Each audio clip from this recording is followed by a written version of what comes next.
Saya pastikan gini, selama mengatasnamakan desa dengan saya dan staf, dia punya urusan panjang Pak dengan saya.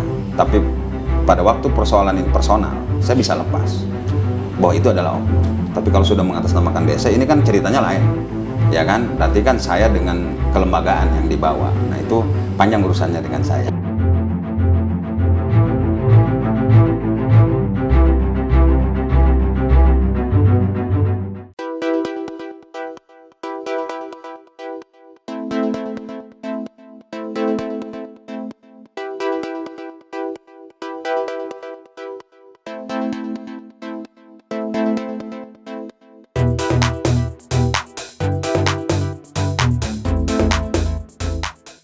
Assalamualaikum warahmatullahi wabarakatuh.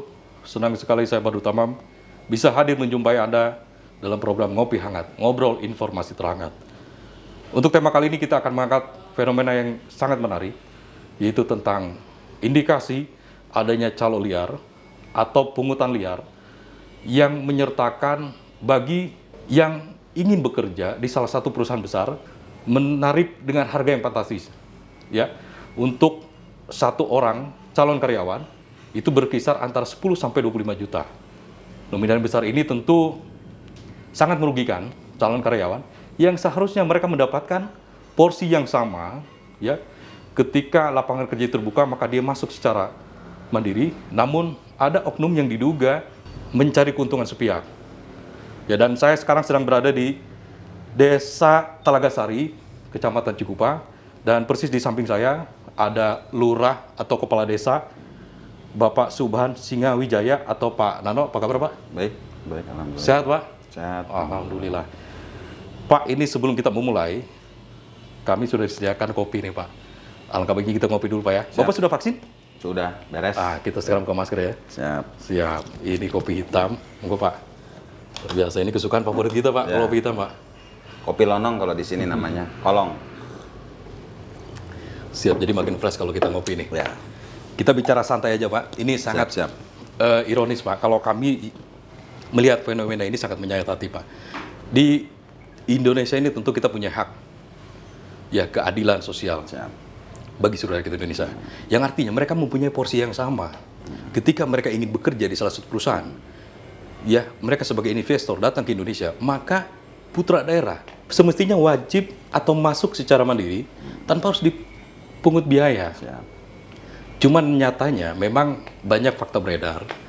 Ada oknum yang memanfaatkan itu sehingga mencari keuntungan sepihak. Ada yang ditarif, tadi saya ceritakan begitu. Nah, kalau di Talagasari ini ada perusahaan apa Pak yang sangat besar? PT Cinglu, Pipo, Federal Food, ya sempat Panarub ada di sini. Oh gitu, jadi Ya. memang perusahaan banyak di Talagasari ini ya? Ya.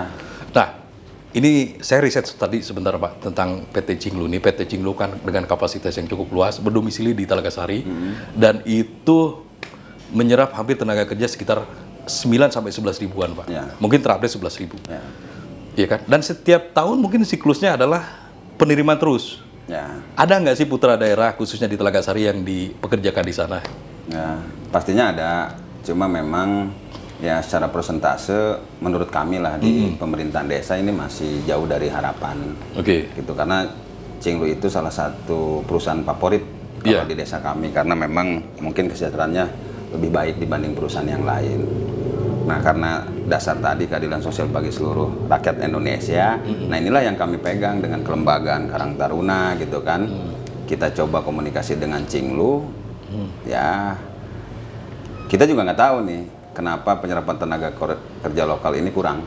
Iya. Ya, contoh dari kasus yang sebelumnya, saya kerja di 2019 bulan Desember, bulan April Maret itu kan ada pandemi masuk ya.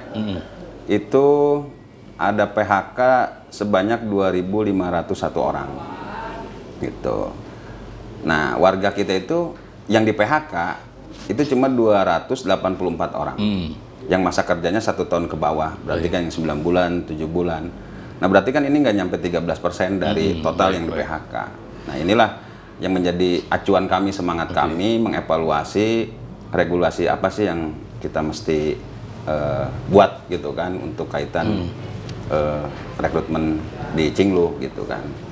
Hal yang lumrah, ya, saya anggap ini bukan rahasia umum. Ketika rekrutmen, ya ada oknum-oknum yang mengatasnamakan kadang-kadang bawa nama Kepala desa. pasti. kepala desa. Saya bantu misalkan seperti itu. Tarifnya sekian, sekian, sekian. Nah, Pak Lurah sendiri faktanya di Kelurahan Talaga Sari seperti apa? Ya, kalau di Talaga Sari, ya saya bisa pastikan di apalagi di aparatur kami ya bahwa itu tidak ada biaya sama sekali. Saya cuma meminta partisipasi itu hanya 200.000 yang memang peruntukannya kita sampaikan terhadap masyarakat. Dan itu khusus warga, warga. Gitu, karena untuk Cinglu kita tidak membuka non Talaga Sari. Karena non Talaga Sari itu ada pintu sendiri di perusahaannya gitu kan, gitu. Itu hanya 200.000. Jadi kalau ada informasi 10 sampai 15 juta apalagi 25 gitu, itu saya pastikan itu nggak benar. Iya, oke. Itu nggak benar. Itu setiap rekrutmen permintaan dari pihak perusahaan itu biasanya berapa sih? Antara 20, 30 atau 50 sekali ya? Mohon maaf, tadi siklus tahun ini sekali. Ya, enggak. Dia dalam 1 tahun 2019 aja ke 2021 itu lebih dari 10 kali rekrut. 10 kali rekrutmen. Artinya sekali per rekrutmen berapa kuota yang dibutuhkan? Desa itu bisa di angka 100. Berarti 1000 dong kalau misalkan kalau kali 10. Gitu. Oke, 2020 terakhir? Ya, Januari ini kita udah tes itu Januari ke bulan Maret sekarang aja udah 100 lebih. Oh, ini 2022 berarti? Ya, 2022. Oke, sekitar 100 lebih. Ya.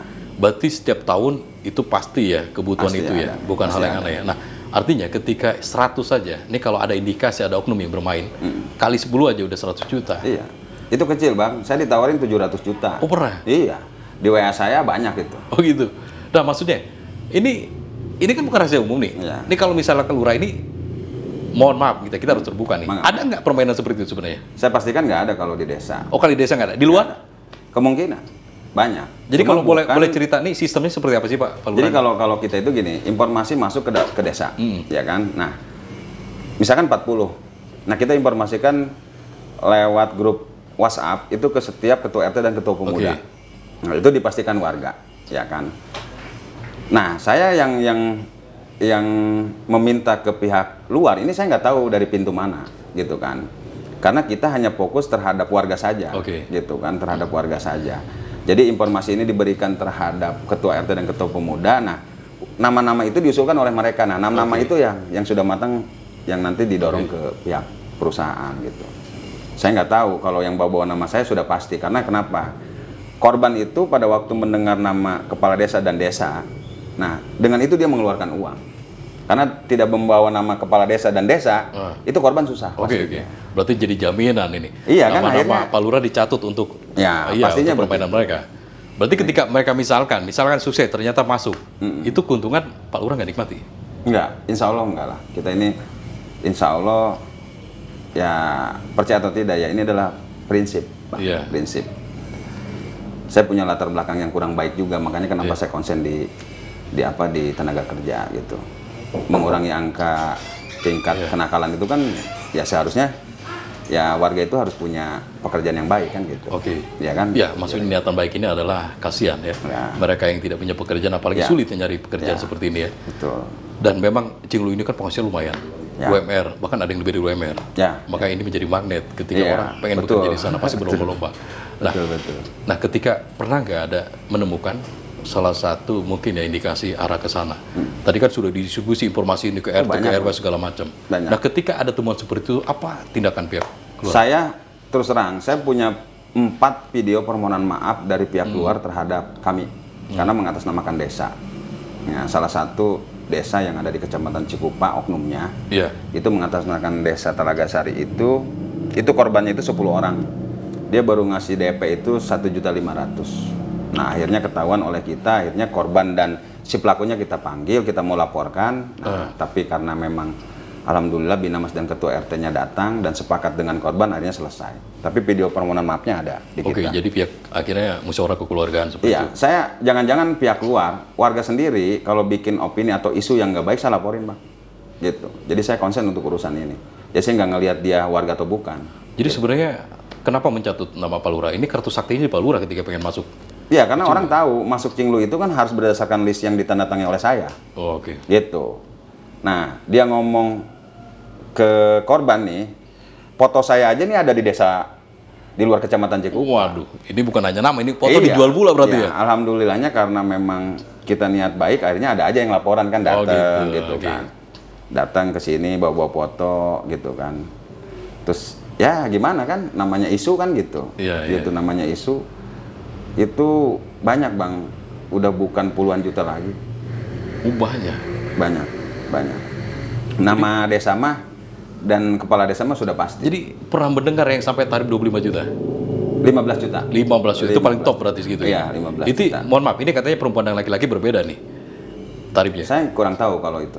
Yang pasti paling top pernah dengar sampai 15 juta. Ya, kemungkinan lelaki bisa lebih dari angka itu, kemungkinan. Bisa lebih dari 15 juta? Ya, anggap 20 sampai 25 juta. Ya, gitu. Kemungkinannya gini, karena pihak perusahaan kalau ke desa itu kan, itu harus diprioritaskan itu yang perempuan. Ya kan?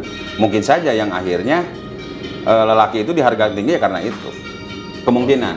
Karena setiap permintaan rekrutmen, ya kan, rekrutmen ke desa, gitu kan,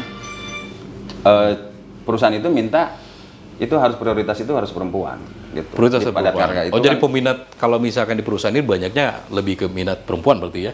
Ya saya nggak tahu alasan perusahaan minta perempuan itu karena memang banyak pertimbangan mungkin. Oke, nah gitu. Tadi kalau kita mengindikasikan ada permainan di lapangan begitu ya. Nah ketika mereka masuk dengan biaya itu udah pasti jaminan masuk. Artinya skill tidak lagi diragukan. Akhirnya skill sudah diabaikan begitu. Saya kurang paham kalau untuk urusan permainan mereka, oknum-oknum itu ke dalam, saya nggak tahu. Gitu. Jadi saya konsen gimana caranya warga saya itu bisa masuk untuk mendapatkan sebuah pekerjaan di Cinglu, gitu kan. Makanya kenapa saya sekarang antisipasi karena ini insya Allah rekrut ini masih panjang, ya kan bingung Bang. Desa itu dilema. Di satu sisi kita harus menjaga investasi, ya kan. Kita juga nggak bisa memaksakan non skill itu masuk ke dalam kebutuhan ini. Cinglu itu adalah percepatan produksi karena permintaan bayar yang tinggi. Akhirnya dia membutuhkan manpower yang memang punya pengalaman di situ. Karena orang berpengalaman buat sepatu itu 1 menit bisa dapat 5. Tapi orang non pengalaman 1 menit itu ini kan yang ngeganggu akhirnya. Ini malah merugi kan. Iya, akhirnya ya antisipasi desa dengan Karang Taruna, LPM kita beli mesin. Ya kan kita latih dulu baru kita kompetisikan. Jadi ada pembinaan dulu sebelum mereka rekrutmen masuk ke industri, maka ada. Oh jadi apa namanya? Yayasan atau apa? Ya sebut kita BLK lah. Oh BLK. Gitu BLK.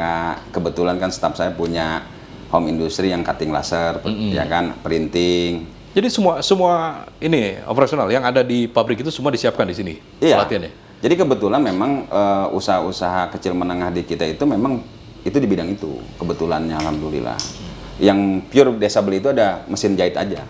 Kalau yang printing, cutting itu sudah ada semua. Artinya kalau jalurnya dengan lurah dengan cara yang benar, cara yang prosedural, maka akan dibina dulu sebelum masuk. Jadi mempersiapkan mereka kerja itu sudah matang gitu, kemampuannya sudah ada. Setidaknya dia mengenal, Bang. Ya kan, jangan sampai nanti pengalaman sewing dia nggak bisa ganti ke skoci kan lucu juga kan gitu. Ini kalau misalkan ada kontekstual di luar warganya Lurah Telagasari, ada yang ingin masuk ke? Ada. Saya melakukan kerjasama itu dengan beberapa desa, khususnya Kecamatan Cikupa. Nama itu bisa masuk ke dalam list kami itu kalau memang rekomendasi dari kepala desa untuk warganya, gitu. Jadi kita punya 14 desa. Jadi pada waktu satu rekrut ini belum tentu 14 desa itu langsung diambil. Jadi gantian. Oh gantian. 4 desa dulu, 3 desa dulu. Gitu. Jadi terbuka lah artinya kerjasama ini dengan pihak. Gitu. Itu hanya tapi nggak banyak angkanya, Bang. Misalkan kita dapat 40, ya kan. Nah, 40 ini kita siapkan punten, misalkan untuk desa tetangga 4 orang. Nah, 5 orang itu kuota itu kita pisahkan dulu. Untuk apa? Pertimbangan sosial, ya kan. Contoh orang tuanya meninggal, bapaknya dia masih kecil, ibunya kan harus kerja. Nah, dia tidak bisa nunggu waiting list itu. Jadi itu yang harus kita dorong. Oh, diprioritaskan karena ada aspek sosial tadi. Betul. Kedua, pasti nggak sih warga semua? Nggak juga. Karena kenapa? Pertimbangan sosial yang lain punten. Contoh, kita punya penghulu, punya amil, kita punya kiai. Kiainya orang sini, dia punya keluarga. Kalau keluarganya di sini sudah pasti desa yang ngurusin. Nah, istrinya misalkan orang mana? Orang Pasar Kemis. Masa kita ponakannya tidak diakomodir. Nah, itu kan pasti gitu. Jadi pertimbangan-pertimbangan sosial itu selalu ada gitu. Setiap ada rekrut itu pasti ada. Gitu. Gitu. Kalau misalkan yang di luar, mohon maaf tadi kerjasama dengan desa yang lain, itu ada nggak sih kira-kira misalkan orang Serang, orang Tangerang, orang Jakarta ada datang ke sini ingin coba bekerja? Banyak yang datang tuh banyak. Terus gimana? Banyak. Cuma saya enggak kalau di luar nggak merekomendasi. Enggak. Contoh aja, desa tetangga saja pada waktu masuk itu free, Bang. Nggak ada. Warga kita pinta partisipasi 200.000, tapi kalau non Talagasari itu enggak. Jadi kita pure ngasih gitu. Oke, tadi catatan 200.000 itu ketika ada orang masuk. Itu pun ada komitmen. Jadi misalkan saya pribadi nih, saya warga Talagasari ingin coba bekerja di Cinglu, dapat plotting tadi, dia masuk di 40 misalkan nih, saya mendaftar. Nah, itu saya harus membayar di awal atau gimana? Nanti setelah lulus, kalau nggak lulus nggak bayar. Gitu. Jadi sampai tahapan seleksi, saya sudah mulai bekerja di hari pertama, saya baru menyetorkan 200.000. Iya. Atau misalkan di gaji pertama, gitu. Kalau nggak punya uang. Jadi itu ada komitmen seperti itu. Iya, kita Dan sampaikan. uang itu buat apa? Ya, partisipasi itu, tapi ini harus disampaikan juga. Partisipasi ini hanya kita sampaikan 1 kali. Jadi tidak ada penagihan untuk yang kedua kalinya. Pada waktu warga tidak bisa membayar, kami tidak akan mengejar itu. Karena ada kewajiban di sini. Nah, uang itu salah satu kita punya mobil siaga. Mobil siaga ini bukan bersumber dari anggaran desa. Ini adalah potensi yang kita angkat, yang akhirnya kita alhamdulillah punya mobil siaga. Nah, kita kredit ini. Kredit. 1 bulan itu 3.800.000. Nah, salah satunya dari situ. Uang rekrut kita pakai lagi untuk apa? Untuk kegiatan-kegiatan di masyarakat. RT kita bagi speaker itu 18 RT, berarti 18 speaker kita bagi. Untuk apa ya? Untuk acara-acara sosial, ngeriung dan sebagainya gitu. Dan peruntukan itu kita sampaikan ke mana? Ke warga. Warga disampaikan. Ketika mereka masuk, mendaftar dan lolos, uang itu dikasih tentu sudah disampaikan. Jadi mereka paham. Uang 200 ini kebutuhan untuk kemasyarakatan juga, kemaslahatan umat juga berarti gitu. Termasuk tadi beli mobil, kendaraan segala macam. Gitu. 1 kali ya, Bang. Satu kali bayar seumur dia kerja. Mereka anggaplah mereka setahun bekerja kontrak di sana, itu cuma sekali. Sekali aja. Luar biasa, sebenarnya nggak tarif dong. Iya, sekali aja. Jadi kontribusi itu, saya gini ke masyarakat itu gini, kamu tuh cuma bayar 1 kali. Kontribusi itu bukan berarti dilihat dari sebuah angka. Kita punya program misalkan PHBS, ya kan, pola hidup bersih. Nah, kita sampaikan ke masyarakat, kamu tidak membuang sampah atau menangkap orang yang buang sampah saja itu sudah menjadi kontribusi kan. Jadi bukan dari sebuah angka itu, kontribusi itu, gitu. Jadi pertimbangannya itu sebetulnya. Nah, ini kan sekarang framing sudah tercapture nih di masyarakat umumnya. Mereka menilai masuk kerja ini bayar, ya kan? Dan ada tadi mencatut nama Pak Lurah. Artinya Talagasari ya ada saja orang berpikir seperti itu. Nah, Pak Lurah sendiri gimana mengcounter isu ini? Apalagi memframing yang negatif-negatif begini. Ya, memberikan penjelasan pastinya. Saya kalau udah masuk ke rekrut perusahaan Cinglu apalagi, masyarakat ini kan antusias ya, ingin kerja ke situ. Saya bisa memberikan penjelasan itu dalam 1 hari itu bisa ketemu dengan 150 orang warga. Nah, cuma kami kesulitan untuk di luar Talagasari, ya kan, memberikan penjelasan itu. Tapi ya insya Allah dengan niat baik dikasih aja jalannya kan, dikasih aja jalannya. Saya ketemu dengan kepala desa, yang pasti kepala desa, rekanan kepala desa saya sampaikan informasi ini, gitu. Jadi di warning, hati-hati. Jadi preventif dulu ke masyarakat ya. Gitu. Jadi ketika mungkin seandainya sumpama ke depan akan terjadi seperti ini, ada oknum-oknum kembali nih. Karena ini kan mata rantai, nggak mungkin putus begitu saja. Ini kejadian ini pasti berulang begitu. Pak Lurah siap menjamin dan siap action untuk menangkal itu. Siap. Saya pastikan gini, selama mengatasnamakan desa dengan saya dan staf, dia punya urusan panjang, Bang, dengan saya. Tapi pada waktu persoalan ini personal, saya bisa lepas bahwa itu adalah oknum. Tapi kalau sudah mengatasnamakan desa, ini kan ceritanya lain, ya kan? Berarti kan saya dengan kelembagaan yang dibawa. Nah, itu panjang urusannya dengan saya. Pastinya. Mantap gitu. Ini. Panjang urusannya. Jangan main-main sama Lurah Talagasari ini. Gitu. Oke, Pak Lurah, ini di season terakhir Pak Lurah apa ingin disampaikan untuk masyarakat Talagasari khususnya dan umumnya masyarakat di luar sana yang berasumsi tadi negatif tentang tarif masuk Cinglu. Silakan sampaikan ke Komisi 1 TV. Ya, untuk masyarakat di luar Talaga Sari kaitan dengan rekrutmen Cinglu, ya mohon hati-hati dengan orang yang mengatasnamakan desa dan saya khususnya, apalagi sudah berkaitan dengan jumlah uang. Nah ini mohon tidak dihiraukan. Jadi sekali lagi, apabila ada yang membawa nama saya dan pemerintahan desa meminta uang kaitan dengan janji rekrutmen Cinglu, itu bisa dipastikan bohong. Mungkin itu saja. Oke, siap. Terima kasih. Oke, pemirsa Banten TV, cukup sekian tadi kita bahas tentang apa indikasi pungli di rekrutmen di PT Cinglu, dan panjang lebar Pak Lurah bercerita bahwa banyak oknum yang bermain mencatut nama bahkan ya menarik. Nah itu adalah dipastikan calo atau oknum yang bermain, dan oknum itu kepentingan sepihak. Jadi jangan percaya dan jangan mudah dirayu, tetap konsisten dan percaya saja bahwa pekerjaan itu pasti ada ketika Anda berkualitas. Oke, cukup sekian dan terima kasih. Saya Badu Tamam beserta kru yang bertugas mohon pamit undur diri. Wassalamualaikum warahmatullahi wabarakatuh. Siap, monggo Pak, di kopi Pak. Ya.